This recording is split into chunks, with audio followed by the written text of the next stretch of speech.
আপনারা দেখছেন Venkatesh entertainment channel. এই চ্যানেলটি যদি আপনাদের ভালো লাগে অবশ্যই লাইক, কমেন্টস এবং শেয়ার করবেন, আর চ্যানেলটি সাবস্ক্রাইব করে নিয়মিত চ্যানেলের সাথেই থাকবেন। ধন্যবাদ।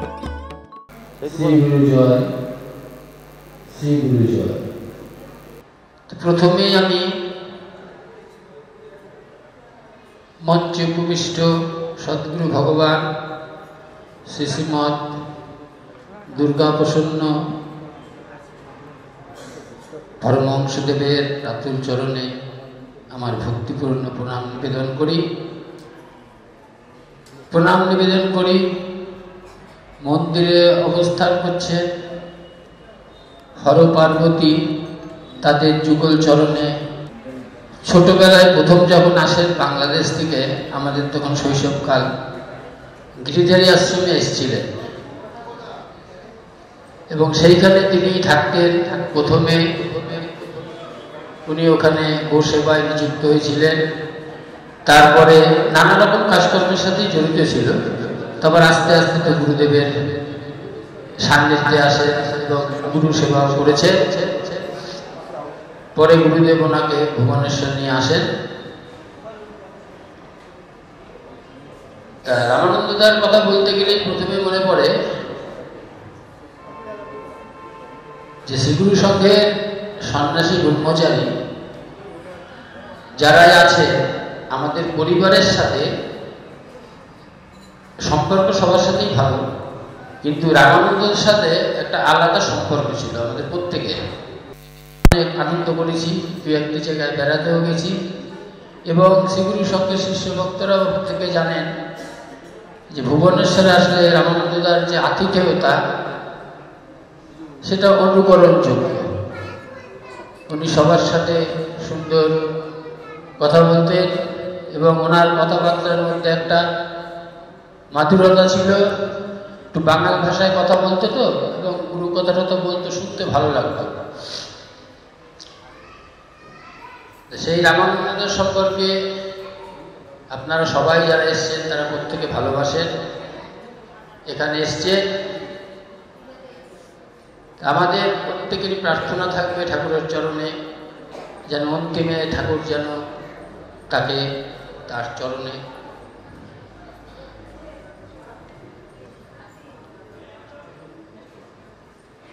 ঠাঁই দেয় এবং উনি যেন ঠাকুরের আশীর্বাদ কৃপা লাভ করেন। বেশি কিছু আমি বলবো না, রামানন্দ সম্পর্কে সবাই জানেন। সবশেষে আমি রামানন্দদার অন্তিম সময়ে গুরু কৃপা লাভ তো করবেন এবং তার আত্মার যেন সদ্গতি হয়, সেই জন্য আমি গিরিধারী লালের চরণে এবং হরগৌরীর চরণে প্রার্থনা জানাই। শ্রী গুরু জয়, শ্রী গুরু জয়, শ্রী গুরু জয়। শ্রী গুরু জয়। প্রণাম জানাই গুরু পরিবারের সদস্য ইন্দ্রজিৎ চক্রবর্তী দাদাকে। আমরা ওনার মুখে শুনলাম রামানন্দ ব্রহ্মচারীজির গুরু পরিবারের সঙ্গে কেমন সম্পর্ক ছিল, আপনারা ওনাদের পরিবারের সদস্য দিয়ে শুনলেন। এরপর আমরা ডেকে নেব পিকে চান্দ্রালা। তিনিও আমাদের এই ভুবনেশ্বর আশ্রমের একজন প্রবীণ গুরু ভ্রাতা।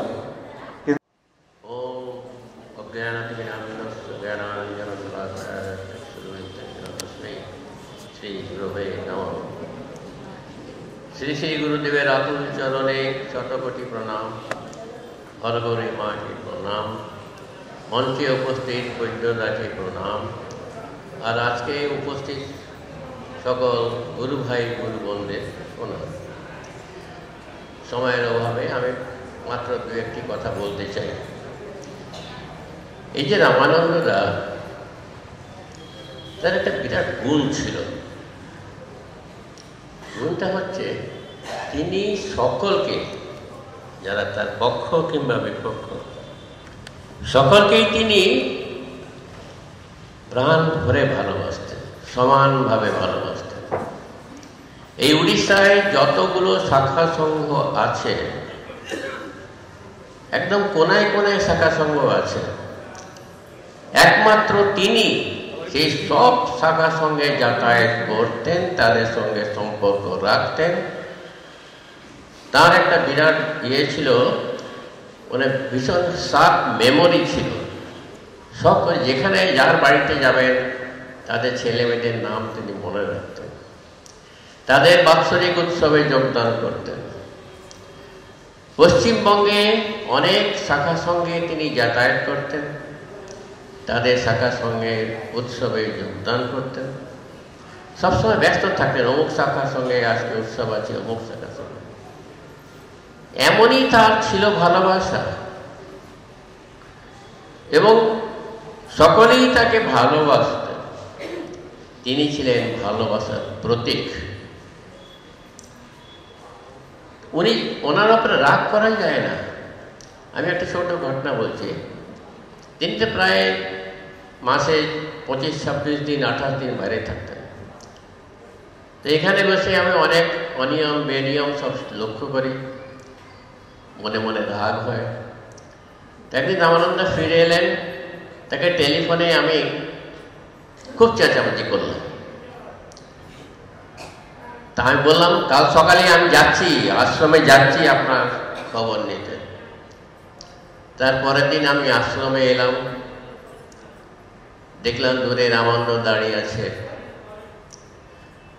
আমি প্রস্তুত হয়ে গেছি, আজকে রামানন্দকে ছাড়বো না।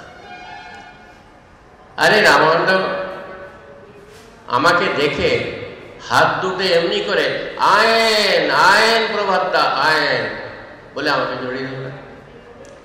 আমার সমস্ত রাগ জল হয়ে গেল। ওনার উপর রাগ করা যায় না। তিনি তার ভালোবাসা প্রত্যেক গুরু ভাই বন্ধুর এমনি ছিল, আর সকলেই তাকে ভালোবাসতেন। আমি আরেকটা কথা বলে শেষ করছি। এই সময় যখন সবই ঠিকঠাক ছিল, এমন সময় তার জীবনে একটা দুর্জয় এসে উপস্থিত হল। একদিন কলকাতার কর্তৃপক্ষরা আমাদের কয়েকজনকে, রামানন্দকে কলকাতা ডাকলেন একটা মিটিংয়ের জন্য। মিটিংটা কিসের জন্য তো আমাদের জানা ছিল না। সেই মিটিংয়ের শেষে, আমি খুবই কনডেন্স করে বলছি, সেই মিটিংয়ের শেষে নাগতলা কর্তৃপক্ষ তাকে বললেন, রামানন্দ, তোমাকে আমরা শ্রীগুরু সংঘ থেকে বহিষ্কার করিলাম। শুধু তাই নয়, তাকে একটা ঘরে 5 দিন বন্দি করে রাখা হয়েছিল, বলছে জেল লিগাল। তারপরে গুরুদেবের কৃপায় তিনি ওখান থেকে ছাড়া পেয়ে ভুবনেশ্বরে ফিরে এলেন। তো ভুবনেশ্বর আসার আগে তিনি ওই কর্তৃপক্ষদের একটা প্রশ্ন করেছিলেন। প্রশ্নটা ছিল, আপনারা তো আমাকে শ্রীগুরু সংঘ থেকে বহিষ্কার করেছেন, কিন্তু আমার মধ্যে, আমার অন্তরে যিনি বসে আছেন শ্রী শ্রী গুরুদেব, তার কি হবে? এই প্রশ্নের উত্তর তারা দিতে পারেন নাই। তারপর তিনি ভুবনেশ্বর ফিরে এলেন। আমাকে তিনি বললেন যে শ্রী শ্রী গুরুদেব আমাকে এখানে রেখে গেছেন, আমি এই আশ্রম ছেড়ে যাব না। ঠিক তাই তিনি দেহ রক্ষা করা পর্যন্ত এই আশ্রমেই ছিলেন। এই হলো আমাদের রামানন্দদা। এবার আমি আমার কথা শেষ করছি। শ্রীগুরু জয়, শ্রীগুরু জয়, শ্রীগুরু জয়। শ্রীগুরু জয় সম্ভাষণ জানাই টিকে চান দাদাকে।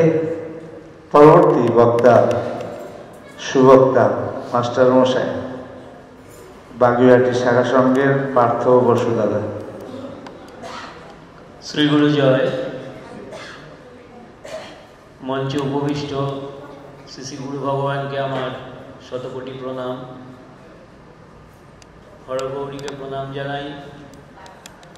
জানাই গুরু পরিবারের সদস্য, শ্রী গুরু সঙ্গের সন্ন্যাসী স্বামী নির্বাণানন্দ সরস্বতী।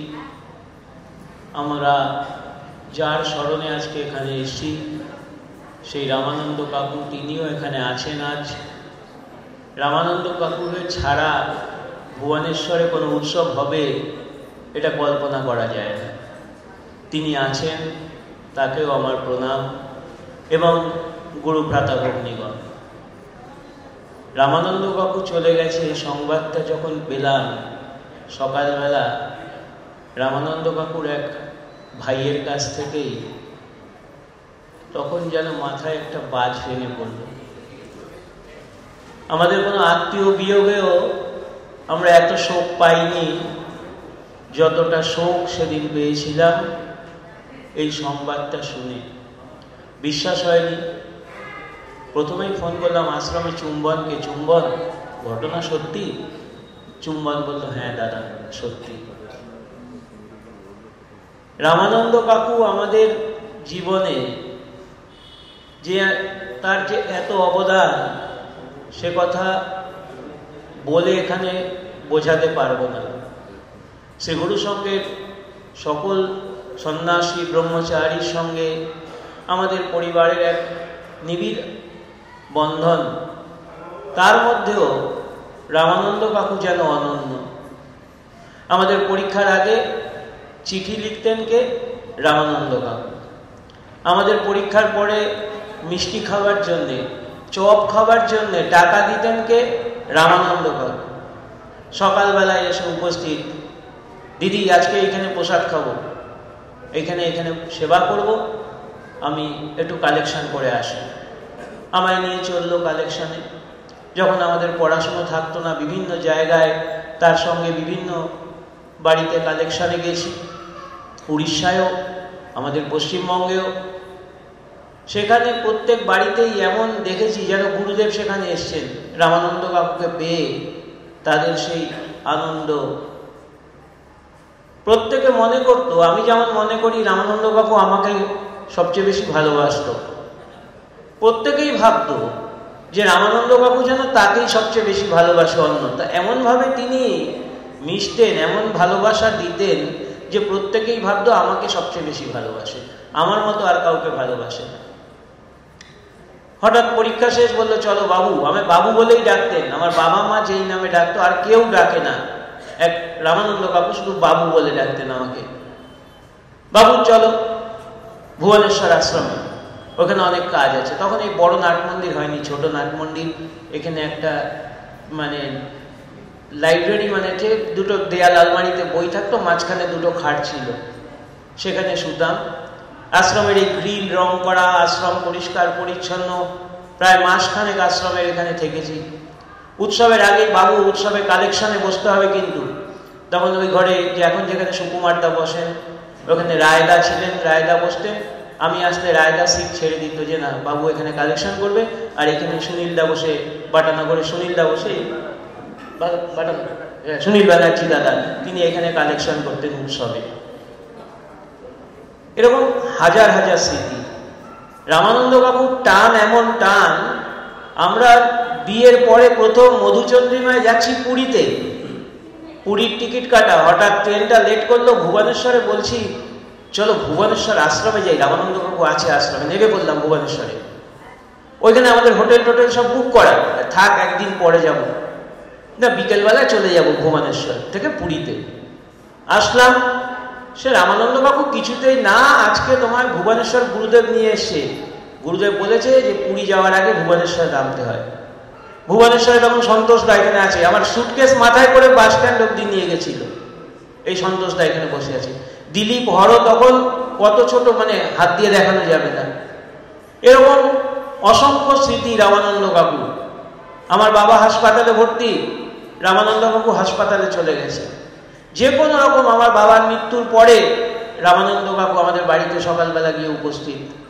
এরকম হাজারো স্মৃতি তাকে ঘিরে। তিনি নেই এটা আমরা কল্পনা করতে পারি না। তিনি আছেন। আমাদের প্রত্যেকেরই লক্ষ্য থাকবে যে এই হাসপাতালটা যেন আমরা শেষ করতে পারি। বারবার বলেছে বাবু কাউকে আর ভেলোর যেতে দেবো না, তার আগে এখানে ভুবনেশ্বর নেমে যাবে আমাদের গুরু ভাই বোনরা, আমি ভেলোর যেতে দেবো না, এইখানে এমন হাসপাতাল করবো ভেলোরের সমান।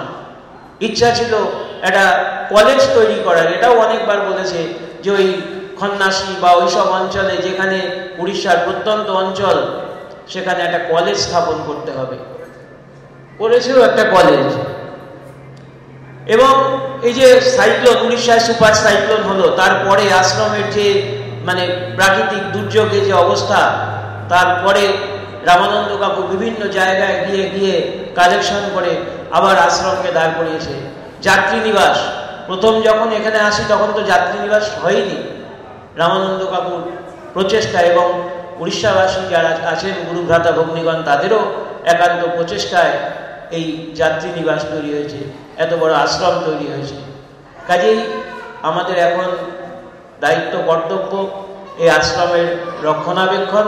এই আশ্রম যেরকম ছিল সেভাবেই যেন আগামী দিনেও থাকে। রামানন্দ কাকুর অসমাপ্ত কাজ, যেটা আমরা একমাত্র হাসপাতাল, সেটা যেন আমরা সমাপ্ত করতে পারি। শ্রী গুরু জয়, শ্রী গুরু জয়, শ্রী গুরু জয়, শ্রী গুরু জয়।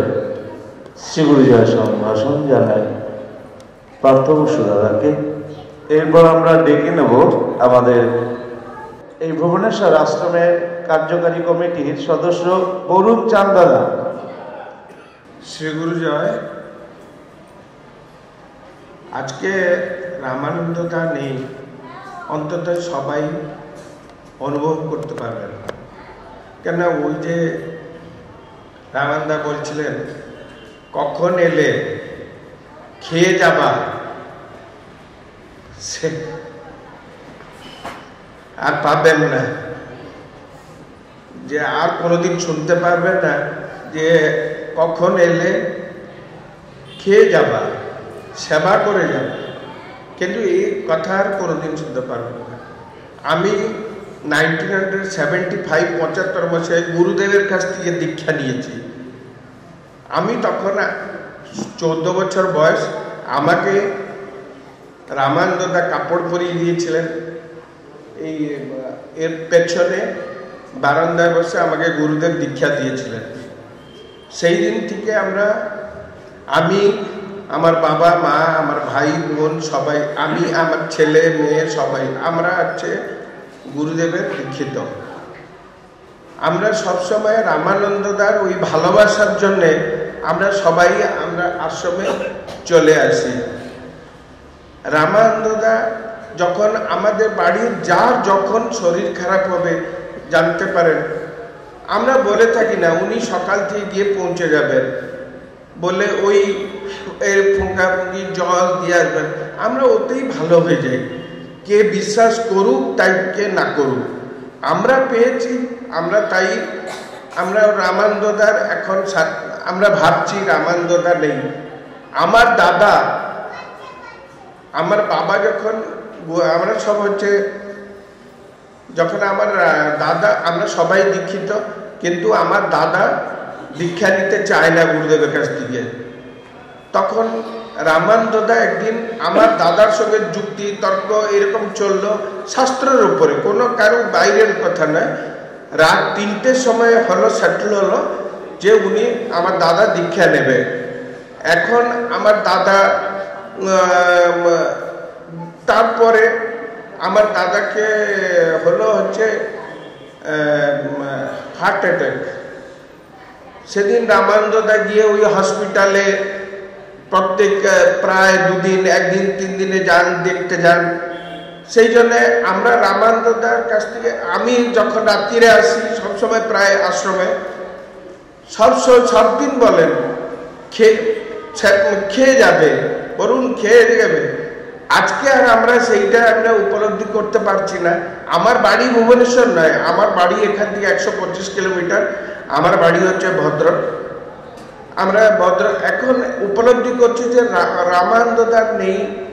রামানন্দদার কি একদিন ছিল, যখন রামানন্দদার এই অবস্থা কেন এলো, যখন রামানন্দদা আজকে যা গুরুদেব করছেন এইটুকু করে গেছিলেন, আর এইটা নাটমন্দির করে গেছিলেন।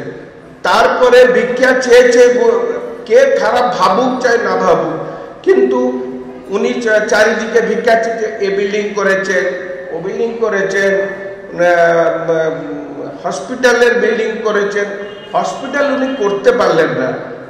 এখন আমরা সব গুরু ভাইরা যদি চাই যে কিরকম হচ্ছে ওই হসপিটালটা আমরা করতে পারি। আর রামানন্দদার হলো কি না, রামানন্দদার ওই পয়সা চেয়ে কিছু এনে রেখেছেন। কে এখন বলতে পারে আমার বলা উচিত না? আমি কিন্তু ভাবছি এখন দাঁড়িয়ে আমার বলা উচিত, সবাই জানা উচিত, সবাই জানা উচিত। আজকে রামানন্দদার অবস্থা কেন এরকম হলো? রামানন্দদার কোন দিন থেকে রোগাগ্রস্ত হলো? রামানন্দদার কিছু টাকা রেখেছিলেন, রামানন্দদার কেউ নেই। আজকে কি নিয়ে গেছে ও? কি লাখ লাখ টাকাও নিয়ে সঙ্গে চলে গেছে? 5 পয়সা নেইনি উনি। ওই এরকম গেল, পুরী গেল, ওই হচ্ছে আপনার ওই হসপিটাল গাড়িতে, ওই সব নর্মাল।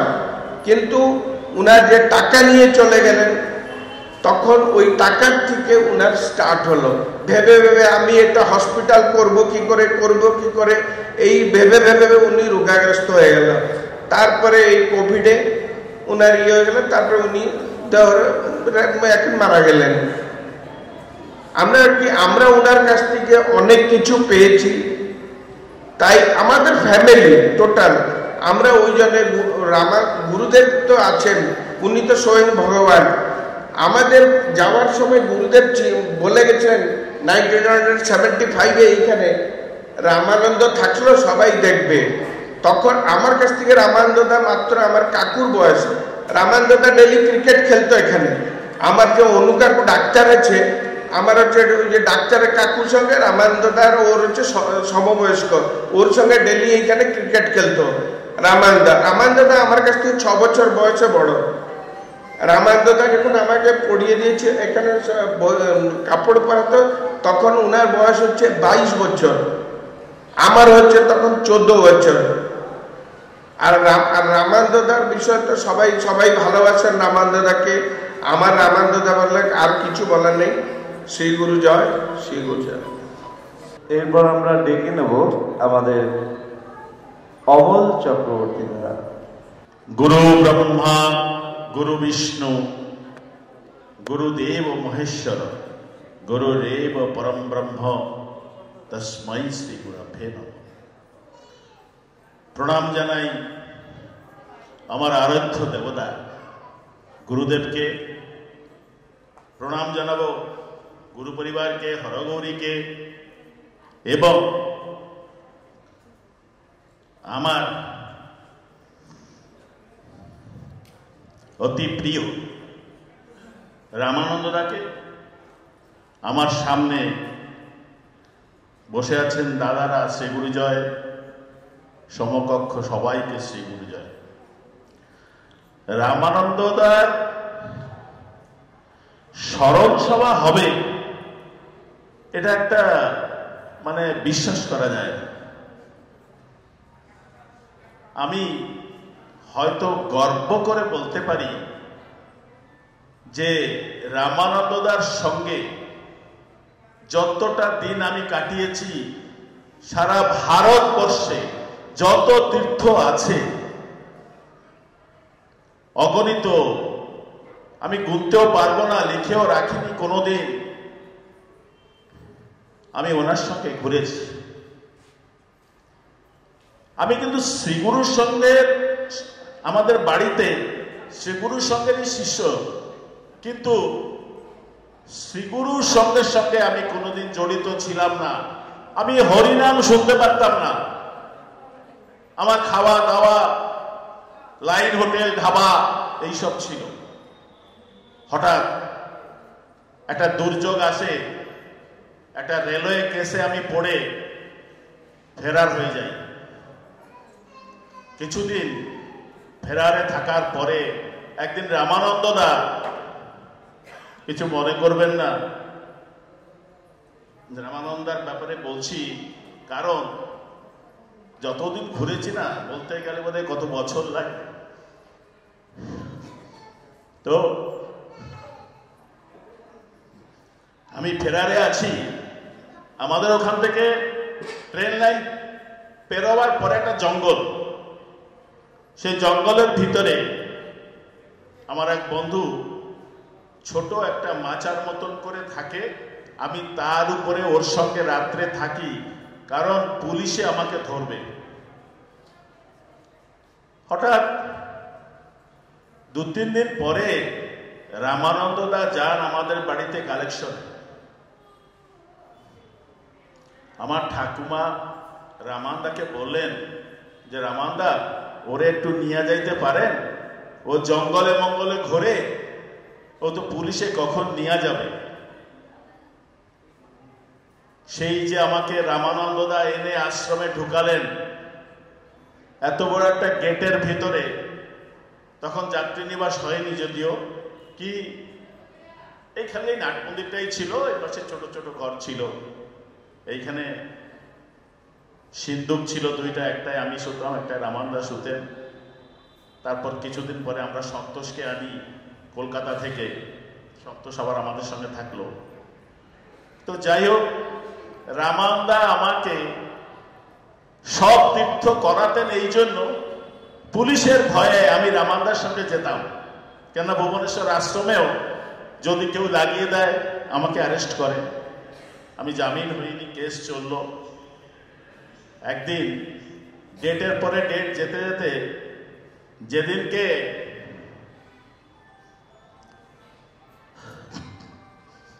ফাইনাল ডেট, রামানন্দা আমাকে বললেন রুদ্রাক্ষটা রেখে দেবে সামনে জামার উপরে, তুমি যাও, সিগুরু যায় বলতে থাকতে। আমরা সেই কেসে 3 জন ছিলাম, একজন আমাদের খগেন্দা চেনে, ভীমসেন দড়াই, ভাগীরথী পাইকরা একজন তাপাঙ্গের, দুষ্মন্ত দাস জটনির, আর আমি। মিল্টনও জানে দুষ্মন্ত দাসকে। ভাগীরথী পাইকরায়কে 6 মাসের জেল দিল, 2000 টাকা জরিমানা। ভীমসেন দড়াইকে 3 মাসের জেল দিল। আমি জানি যে আমি ওকে বিষ দিয়েছিলাম মরার জন্য, তাহলে আমার একটু বেশি হবে।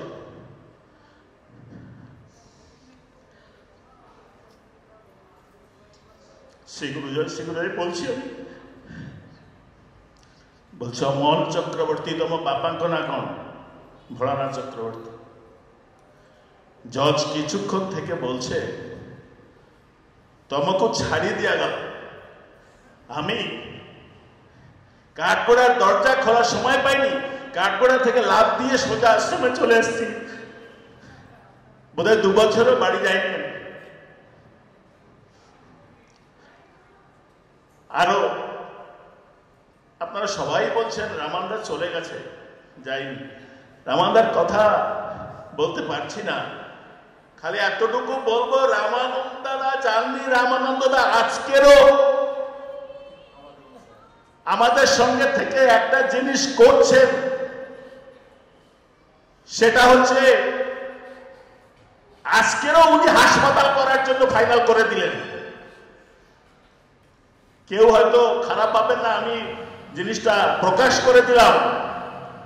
আজকের ওনার স্মরণ সভা চলছে, 11 নম্বর রুমে বসে রামানন্দদা আই হসপিটাল হবে বলে 3 মাসের ভিতরে আজকে ফাইনাল হয়ে গেল। একটা পার্টি এসে ফাইনাল করে দিল যে আমরা 2-3 মাসের ভিতরে এখানে আই হসপিটাল করব। তাহলে রামানন্দা কেন নেই? রামানন্দা তো উপস্থিত থেকে সব করছেন। আমি আর বলতে পারছি না। শ্রীগুরু জয়। এবার এই আশ্রমে আরেকজন মানুষ, সন্তোষ মহাপাত্র, যারা একসাথে, এই অমল চক্রবর্তীদা, এই সন্তোষ মহাপাত্র, আমিও প্রত্যেক সপ্তাহে মোটরসাইকেল নিয়ে আসতাম।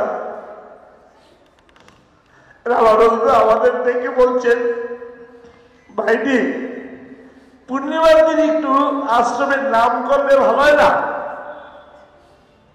তোমরা যদি একটু আমার সঙ্গ দাও হবে, আমি থাকি নাকি তোমরা করবা। আমি আমারও নেশা ছিল, কটক থেকে মোটরসাইকেল নিয়ে আসতাম, আমার ব্যবসার কাজে আসতাম, পূর্ণিমা দেখে আমি দিন আগে পেছন করে আমি সেই দিনই আসতাম। আর আমি আসতে আমি একটু খেতে ভালোবাসতাম। রামানন্দ মালিকটাকে বলতো, এই আজকে একটু ঝাল ঝাল করে কষা আলুর দম করবি। ওই গুরুদাস আসবে, গুরুদাসকে ছাড়বি না। আমি, অমলদা, এই সন্তোষ মহাপাত্র, মানিকদা, সব বেতাল সম্প্রদায়ের মানুষ আমরা। রামানন্দদা আমাদের সঙ্গে যখন উপস্থিত থাকতেন, বসে আমরা পূর্ণিমার নাম করতাম, তাই না? তাই সেই স্মৃতি মনে পড়ে যাচ্ছে। আমি সন্তোষ মহাপাত্রদাকেও দু কথা বলতে বলবো। শ্রী গুরুজন।